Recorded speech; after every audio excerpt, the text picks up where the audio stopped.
एक गांव में रमेश नाम का एक गरीब व्यक्ति रहा करता था जो बहुत मेहनती था और अपनी मेहनत के बल पर ही वह अपने परिवार का भरण पोषण कर रहा था। रमेश के पास थोड़ी सी खेती थी, उसी खेती को वह करके अपना घर का गुजारा चला रहा था। खेती में उतना कर लेता था कि वह अपने परिवार का पेट बड़ी आसानी से भर सकता था।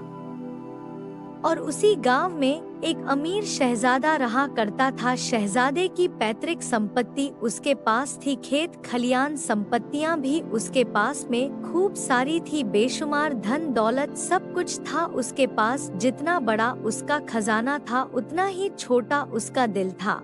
वह मजदूरों से खूब काम तो करवाता पर पैसे के नाम पर उन्हें कम पैसे ही देता और साथ में उन्हें जिल्लत एवं दुत्कारता भी था। वह बहुत बड़ा कंजूस व्यक्ति था, पर क्या करे, गरीबी के हाल ने मजबूर कर रखा था। आधा गांव उसके खेत खलियान में ही काम करता था। गांव के बचे कुछ लोग रमेश को देखकर बड़े हैरान होते थे कि यह इतनी सी थोड़ी सी जमीन में इतनी अच्छी फसल कैसे कर लेता है। उसी साल गांव में भयंकर तबाही हुई, खूब आंधी तूफान बारिश सब कुछ आया और सब कुछ तहस नहस करके चला गया। उस गांव के हालत इतने बुरे हो चुके थे कि लोगों के पास खाने तक के लिए कुछ नहीं बचा था। उसी में से एक था रमेश, जिसकी हालत गांव के सभी व्यक्तियों से ज्यादा कमजोर हो चुकी थी। जैसे तैसे करके अपना घर का गुजारा कर रहा था। एक वक्त के बाद उसके पास वह भी खत्म हो जाता है। हालात इतने बुरे हो चुके थे, रमेश के पास शहजादे से कर्ज लेने के अलावा और कोई रास्ता नहीं बचा था। अगले ही दिन शहजादे के पास कर्ज लेने के लिए रमेश जाता है। शहजादे ने रमेश की पूरी बात सुनी और उसके मन में लालच जागा, क्योंकि वह पहले तो कंजूस था। तो उसने सोचा क्यों ना मैं इसे कर्ज देने से बेहतर है कि मैं इसे अपने खेत में ही काम पर लगा लूं, क्योंकि अगर मैंने इसे कर्ज दे दिया तो यह कर्ज कहां से लौटा कर देगा। इसके पास तो इतना बड़ा खेत भी नहीं है। उसने रमेश से कहा कि रमेश, मैं तुम्हें पैसे तो नहीं दे सकता, मैं तुम्हें अपने यहाँ नौकरी पर रख लेता हूँ और मैं तुम्हें सिर्फ 2000 रुपए महीना के दूंगा। पर रमेश ने कहा कि जो दूसरे मजदूर लोग हैं वह काम कर रहे हैं, उन्हें तो 3000 रुपए मिलता है और ऊपर से 2 गेहूं की बोरी भी अलग से दी जाती है। शहजादे ने कहा कि देखो रमेश, मुझे दूसरों से मतलब नहीं है, तुम्हें अगर काम करना है तो करो, वरना मेरे पास में बहुत मजदूर है काम करने के लिए। रमेश मानता ना तो क्या करता, अपनी मजबूरी और परिवार वालों का पेट पालने के लिए वह शहजादे को हाँ कर देता है।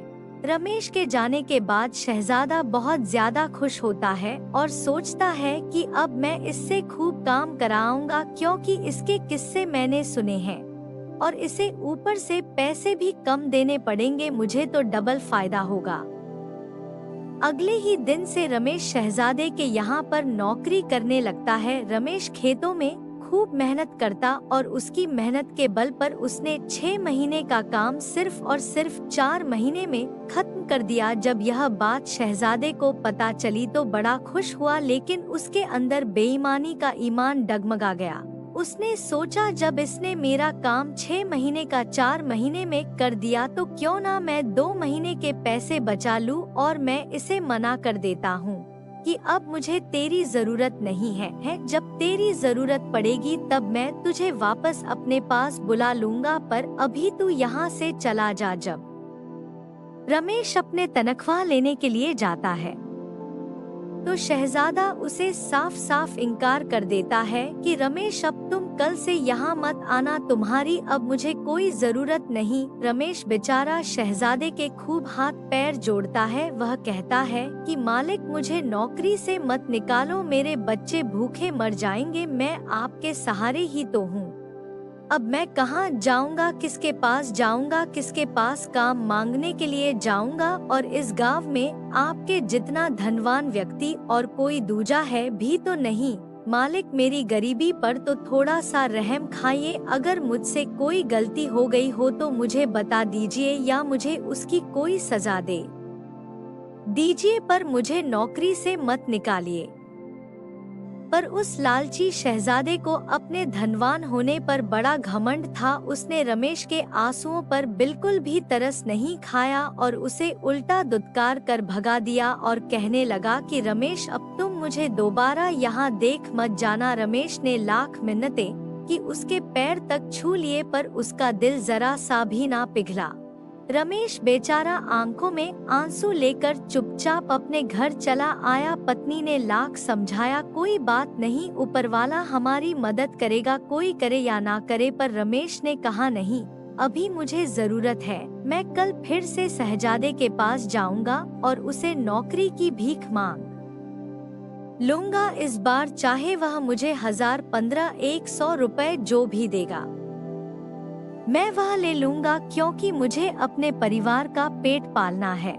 सुबह होते ही रमेश उस शहजादा के घर पहुंच जाता है। शहजादा उसे देखकर कहता है, मैंने तुम्हें कल ही मना करा था ना कि तुम यहाँ मत आना, अब क्यों आए हो यहाँ पर। रमेश ने कहा, साहब, मेरे अन्नदाता, मेरे मालिक, मुझे नौकरी पर रख लो वापस, वरना मेरे बच्चे भूखे मर जाएंगे, मेरी कुछ मदद करिए आप। लाख मिन्नतें करने के बाद भी उस शहजादे ने उसे नौकरी पर रखने के लिए मना कर दिया और उसे फिर दुत्कार कर भगा दिया।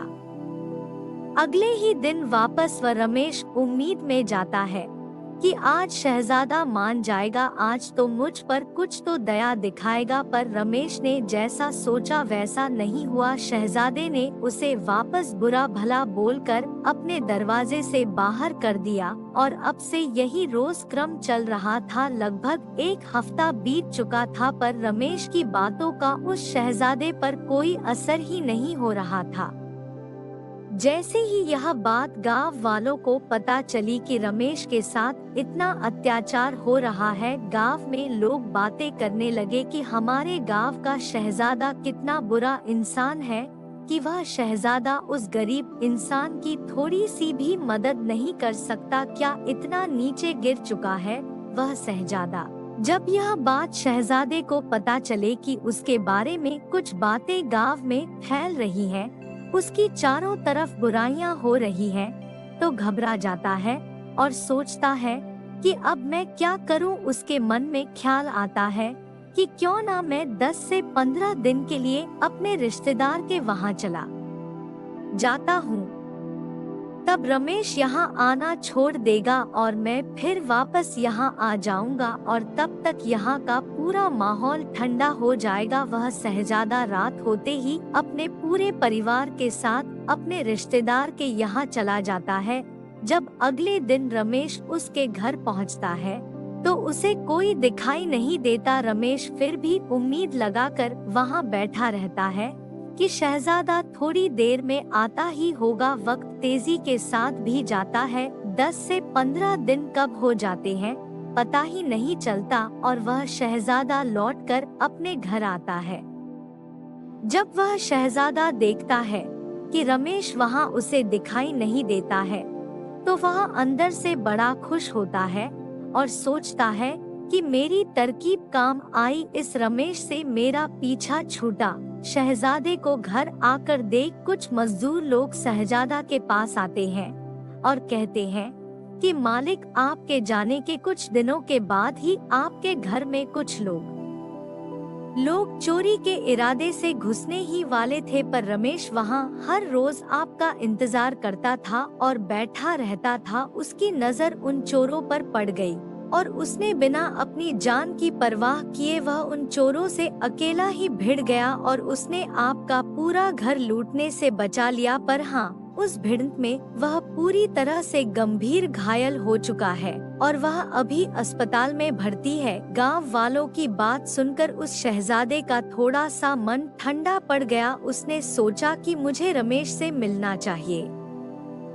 जब वह रमेश से मिलने के लिए अस्पताल पहुंचा तब उसे पता चला कि उसे सुबह ही घर भेज दिया गया है। शहजादा भागते हुए रमेश के घर जाता है और रमेश के घर की हालत और रमेश की हालत देखकर उसे बड़ा अफसोस होता है और रमेश से कहता है, मुझे माफ कर दो, मैंने तुम्हें गलत समझा और मुझे अपने किए पर बहुत शर्मिंदगी महसूस हो रही है। मैंने तुम्हारे जैसे नेक ईमानदार बंदे पर इंसान से गलत व्यवहार किया, मुझे ऐसा नहीं करना चाहिए था। रमेश कुछ कह पाता, इतने में शहजादे की आंखों से आंसू छलक पड़ते हैं।